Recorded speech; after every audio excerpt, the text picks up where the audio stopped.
5 jejak kerajaan Lingga, darah Gayo, Islam, dan warisan tak tertundukkan. Telusur jejak peradaban luhur bersama Umbi Haur.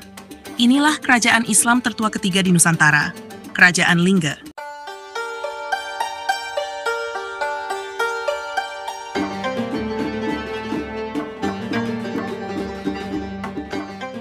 Menjulang dari jalur pegunungan Gayo, Lingga lahir sebagai kerajaan spiritual yang menanam akar dalam adat, darah, dan keyakinan. Sekitar tahun 1025 Masehi, warisan Meura Adigenali mulai menoreh pengaruh jauh melintasi pesisir dan zaman.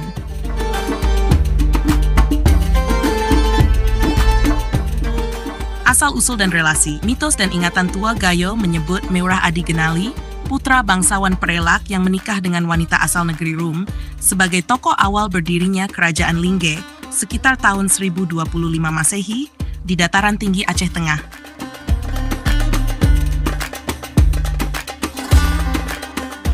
Menurut kisah lisan yang terus diwariskan, Lingge bukan sekadar pemukiman, melainkan sumber silsilah agung bagi raja-raja besar di pesisir utara Aceh. Meurah Silu dari Samudra Pasai dan Meurah Johan dari Lamuri disebut sebagai keturunan langsung dari Lingge.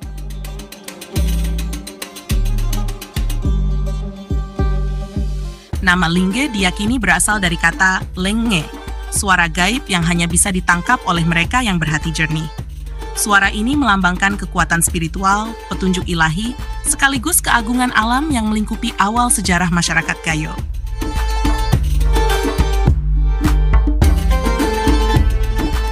Letaknya tersembunyi di balik pegunungan, menjadikan Lingge tidak berkembang sebagai kerajaan ekspansionis, melainkan sebagai pusat nilai dan peradaban. Raja Lingga menjadi simbol otoritas adat yang dikaitkan langsung dengan kesucian darah dan tugas pewarisan nilai.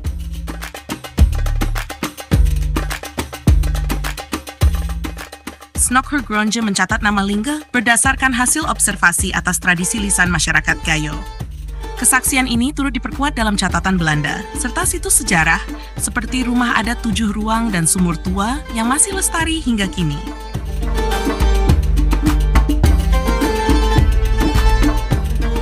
Marco Polo menyinggung wilayah tinggi berhutan yang penduduknya telah memeluk Islam pada akhir abad ke-13 Masehi.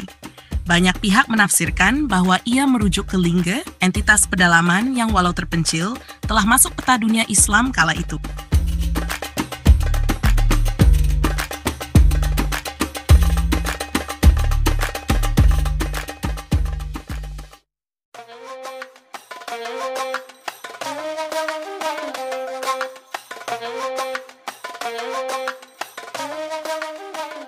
Islamisasi dan ciri khas.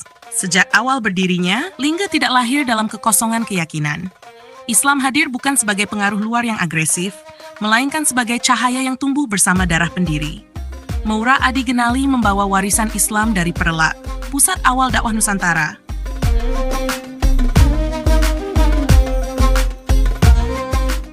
Syekh Sirajuddin, dikenal juga sebagai Cik Serule, menjadi tokoh kunci dalam awal perjalanan spiritual Lingge. Ia datang dari pesisir sebagai ulama pengembara, lalu menetap sebagai penasihat rohaniah. Sosok ini dikenang dalam lisan sebagai pemurni jiwa Reje pertama.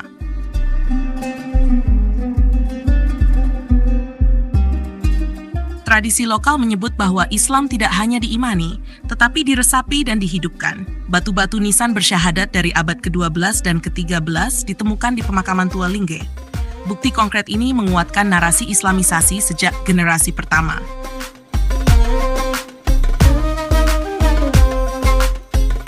Tidak tercatat adanya pemaksaan dakwah atau penaklukan wilayah oleh Lingge. Islam menyebar dari keteladanan, nasab, dan doa para reje. Gaya dakwahnya lirih dan dalam, serupa kabut pagi yang menyelimuti tanah Gayo tanpa bising, namun menetap hingga ke akar.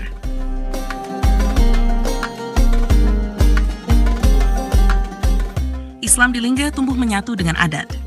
Sistem Sarak Opat, lembaga adat Gayo, mengadopsi nilai-nilai Islam secara alami. Syariat tidak menghapus adat, tetapi memperhalusnya, hingga hukum adat dan nilai agama saling menjalin dalam laku hidup sehari-hari.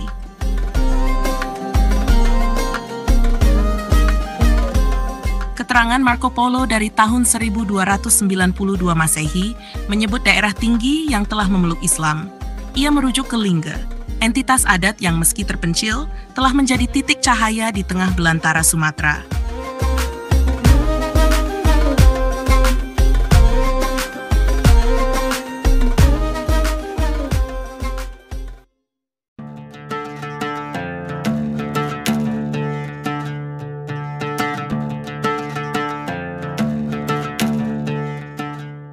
Tokoh dan kiprah.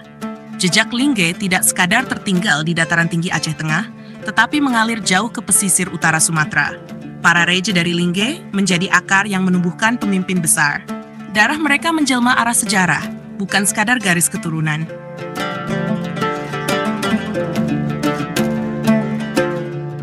Meurah Silu adalah sosok penting dalam kemunculan Samudra Pasai. Tradisi Gayo menegaskan ia berasal dari Trah Lingge, membawa serta warisan kebijaksanaan yang kemudian menjadi ruh kerajaan Islam pertama di Asia Tenggara, sekitar abad ke-13.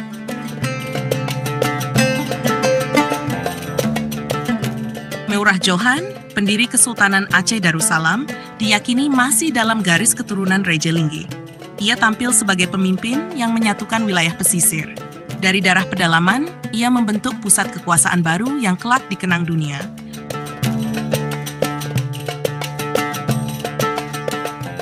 Hubungan antara Lingge dan kerajaan besar tidak terjalin lewat penaklukan.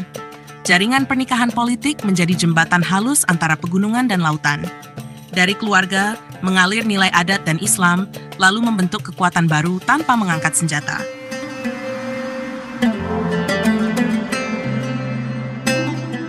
Tokoh-tokoh dari Trah Lingge menyebarkan nilai, bukan ambisi.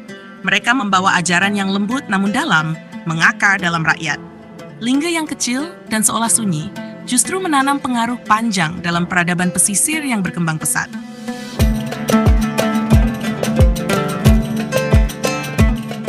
Tradisi lisan masyarakat Gayo masih menyebut para raja awal sebagai sumber nasab para raja besar. Meski tidak tertulis dalam silsilah resmi, nama-nama itu terus hidup di antara rakyat, dalam upacara adat, narasi tua, dan ingatan para pemimpin adat.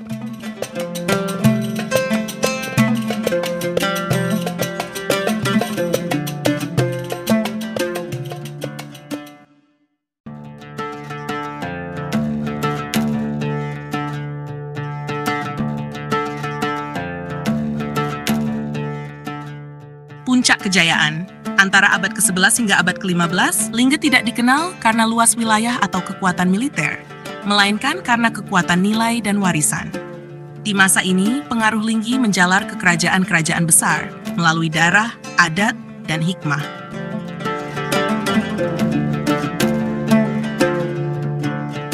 Puncak kejayaan Lingge tidak ditandai dengan perluasan wilayah atau penaklukan.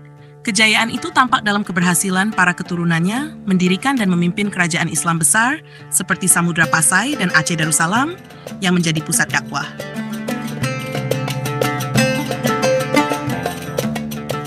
Pada abad ke-13, Meurah Silu mendirikan Samudra Pasai. Ia disebut dalam hikayat Raja-Raja Pasai sebagai raja pertama yang memeluk Islam. Ini bukan kebetulan, melainkan buah dari akar Islam yang lebih dahulu tumbuh di tanah Lingge.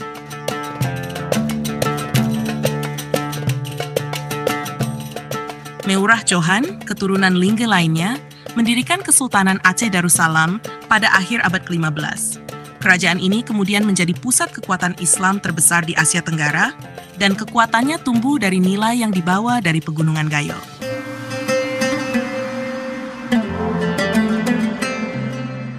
Lingge memang tidak mendirikan Masjid Agung Megah atau armada laut besar, namun ia mengutus generasi.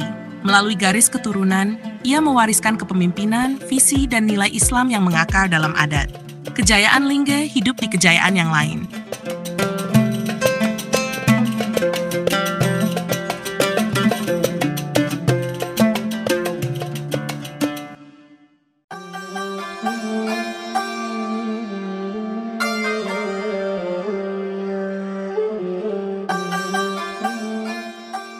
Tradisi adat Lingge tidak runtuh meski kekuasaan administratif beralih ke kerajaan pesisir. Justru dari sanalah, nilai-nilai yang tumbuh dari Lingge terus menjadi napas kerajaan besar, menjadikannya epicentrum tak tampak dari peradaban yang tampak megah.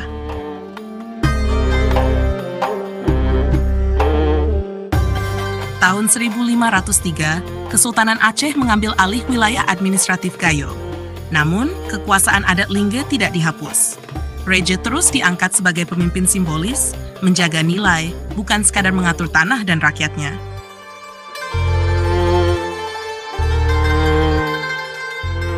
Ketika pusat kekuasaan bergeser ke pesisir, Lingge justru tumbuh sebagai penyimpan nilai. Ia kehilangan atribut kerajaan, namun memperoleh kekekalan sebagai penjaga tradisi. Rumah adat, sumur tua, dan pusaka tetap menjadi saksi hidup dari masa silam.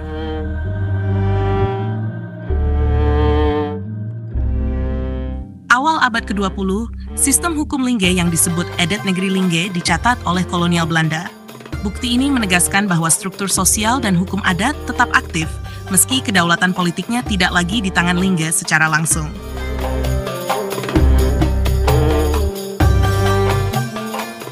Batu nisan bersyahadat dari abad ke-12 dan ke-13 masih ditemukan di kawasan Lingge. Ini bukan sekadar artefak tua, melainkan bukti Islamisasi awal yang mengakar kuat, jauh sebelum wilayah ini menjadi bagian formal Kesultanan Aceh.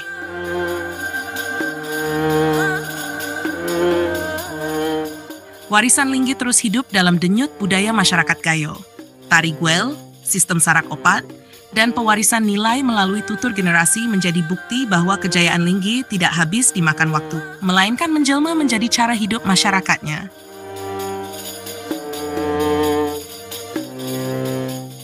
Lingge tidak membangun tugu kejayaan atau mencatatkan prasasti megah. Ia mewariskan karakter. Nilai yang diwariskan menjelma menjadi kekuasaan abadi, watak dan adat masyarakatnya. Disinilah kerajaan itu terus berdetak hingga zaman ini.